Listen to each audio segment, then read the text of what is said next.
Hi hello అండి. Welcome back to our channel.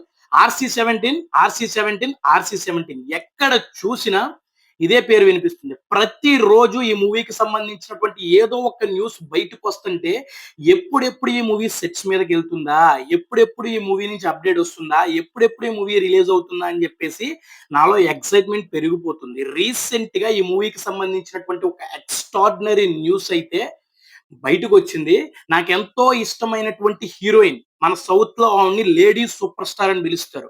ఆవిడ 'RC 17' మూవీలో ఒక పవర్‌ఫుల్ క్యారెక్టర్ చేయబోతున్నట్టు, స్టోరీని మలుపు తిప్పే క్యారెక్టర్‌ని చేయబోతున్నట్టు, స్టోరీకి వెన్నెముకగా నిలిచే క్యారెక్టర్‌ని చేయబోతున్నట్టుగా సోషల్ మీడియాలో విపరీతంగా వైరల్ అవుతుంది. ఆవిడెవరో కాదు 'నయనతార' గారు.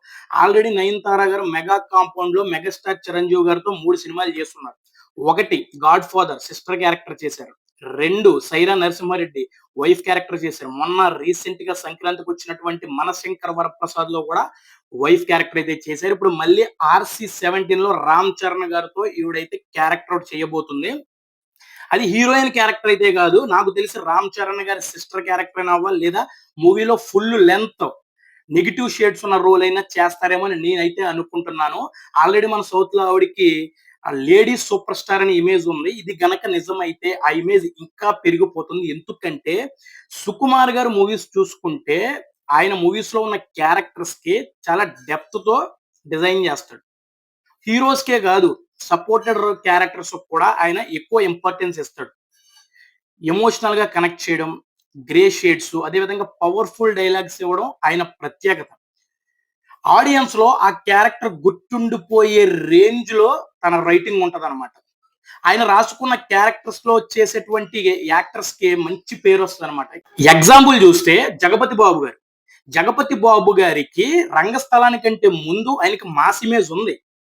రంగస్థలంలో 'ఫణీంద్ర భూపతి' ఈ ప్రెసిడెంట్ క్యారెక్టర్‌కి ఆ మాస్ ఇమేజ్ అనేది ఇంకా ఎక్కువైంది. నెక్స్ట్ వచ్చేసి 'అనసూయ భరద్వాజ్' గారు. రంగస్థలం కంటే ముందు ఆవిడ 'జబర్దస్త్' ఇంకా మిగతా షోస్ అయితే యాంకరింగ్ అయితే చేసిందన్నమాట. ఆ తర్వాత 'సుకుమార్' గారు ఆవిడకి రంగస్థలంలో 'రంగమ్మత్త' అనే ఒక ఐకానిక్ క్యారెక్టర్ ఇవ్వడం జరిగింది. ఆ క్యారెక్టర్‌కి నెక్స్ట్ లెవెల్ అప్లాస్ వచ్చింది. ఇంకా ఆవిడ వెనక్కి తిరిగి చూసుకోకుండా వరుస పెట్టి సినిమాలు చేసుకుంటూ వెళ్తుంది. ఆవిడ పెర్ఫార్మన్స్‌కి ఇంప్రెస్ అయినటువంటి 'సుకుమార్' గారు మళ్ళీ 'పుష్ప' మూవీకి పిలిచి 'ద్రాక్షాయణి' క్యారెక్టర్ అయితే ఇవ్వడం జరిగింది. నెక్స్ట్ వచ్చేసి 'సునీల్' గారు. 'పుష్ప' మూవీలో 'మంగళం సీను' క్యారెక్టర్. ఈ కమెడియన్ విలన్ ఏంట్రా అని మాట్లాడుకునే మన ఆలోచనలు కూడా మార్చేసినటువంటి క్యారెక్టర్ 'మంగళం సీను' క్యారెక్టర్. నెక్స్ట్ వచ్చేసి 'షెకావత్‌గా' క్యారెక్టర్ చేశారు కదా! ఆయనకు కూడా పాన్ ఇండియా వైడ్ మంచి గుర్తింపొచ్చింది. ఇలా చెప్పుకుంటూ పోతే ఇంకా చాలా మందున్నారు. అలాంటి 'సుకుమార్' గారి 'ఆర్‌సీ 17' మూవీలో 'నయనతార' గారు చేస్తున్నారు అంటే ఆవిడ క్యారెక్టర్‌ని ఎంత పవర్‌ఫుల్‌గా డిజైన్ చేసుకొనుంటాడో ఇక ప్రత్యేకంగా చెప్పాల్సిన అవసరం ఏమీ లేదు. 'రంగస్థలం' లాంటి బ్లాక్ బస్టర్ కాంబినేషన్ మళ్ళీ రిపీట్ అవ్వడంతో ఈ మూవీ మీద ఎక్స్‌పెక్టేషన్స్ అనేవి భారీగా ఉన్నాయన్నమాట. ఈ మూవీకి సంబంధించినటువంటి ఎటువంటి అప్‌డేట్ రాలేదు. అసలు ఈ మూవీ షూటింగ్ అప్‌డేట్ కూడా లేదు. పూజా కార్యక్రమాలు కూడా జరగలేదు. అయినా కూడా ఈ మూవీ గురించి మాట్లాడుకుంటున్నారంటే 'ఆర్‌సీ 17' మూవీ గురించి ఎంతలా ఎదురు చూస్తున్నారో అర్థమవుతుంది. ఒక్క 'రామ్ చరణ్' గారి అభిమానులే కాదు, న్యూట్రల్ ఆడియన్స్ కూడా ఈ మూవీ గురించి ఎగ్గరగా వెయిట్ చేస్తున్నారు. అందులోనూ 'రామ్ చరణ్' గారిని ఈసారి 'సుకుమార్' గారు ఏ రేంజ్‌లో చూపించబోతున్నారు? ఆయన క్యారెక్టర్‌ని ఏ రేంజ్‌లో ఎలివేట్ చేయబోతున్నారు? అసలు ఏ జోనర్‌లో రాబోతుందని చెప్పేసి అందరూ కూడా వెయిట్ చేస్తున్నారన్నమాట. ఇక జోనర్ విషయానికొస్తే చాలా మంది చాలా రకాలుగా మాట్లాడుతున్నారు.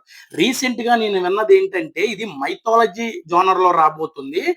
'రామ్ చరణ్' గారు పరశురాముడి క్యారెక్టర్‌లో కనిపించబోతున్నాడని చెప్పేసి నేనైతే విన్నాను. ఇది గనక నిజమైతే 'సుకుమార్' గారి కాళ్ళు కడిగి నెత్తిన జల్లుకుంటాను నేను. ఎందుకంటే 'రామ్ చరణ్' గారిని పరశురాముడి క్యారెక్టర్‌లో చూడటం అనేది నా డ్రీము. పరశురాముడి క్యారెక్టర్‌కి 'రామ్ చరణ్' గారు పర్ఫెక్ట్‌గా యాక్ట్ అవుతారు. ఇది ఇది గనక నిజం అవ్వాలని నేనైతే కోరుకుంటున్నాను. నెక్స్ట్ వచ్చేసి ఐఎండీబీ ప్యాట్రియోటిజం అంటే దేశభక్తికి సంబంధించినటువంటి జోనర్‌లో ఉండబోతుందని చెప్పేసి రాసుకొచ్చారు. మరి ఏది నిజం? ఏంటి కథ అన్నది అఫీషియల్ అనౌన్స్‌మెంట్ వచ్చే వరకు కూడా మనం అయితే వెయిట్ చేయవలసిందే. ఈ మూవీ యొక్క పూజా కార్యక్రమాలు అక్టోబర్‌లో అయితే జరగబోతున్నాయి. అక్కడి నుంచి మూవీ అయితే సెట్స్ మీదకైతే వెళ్ళబోతుంది. అక్కడి నుంచి ఒక్కొక్క అప్డేట్ వన్ బై వన్ అయితే వస్తది. కాస్ట్ అండ్ క్రూ గురించి కూడా మనకు ఒక క్లారిటీ అయితే వచ్చేస్తది. అప్పటి వరకు వెయిట్ చేయండి. మరి ఇది వీడియో. మరి ఈ 'ఆర్‌సీ-17లో' నయనతార గారు చేయడంపై మీ అభిప్రాయం ఏంటో కామెంట్ బాక్స్‌లో రాసేయండి. వీడియో నచ్చితే లైక్ చేసుకోండి. మన ఛానెల్‌కి ఎవరైనా కొత్తగా వచ్చుంటే సబ్స్క్రైబ్ చేసుకోండి. Thank you so much. జై హింద్.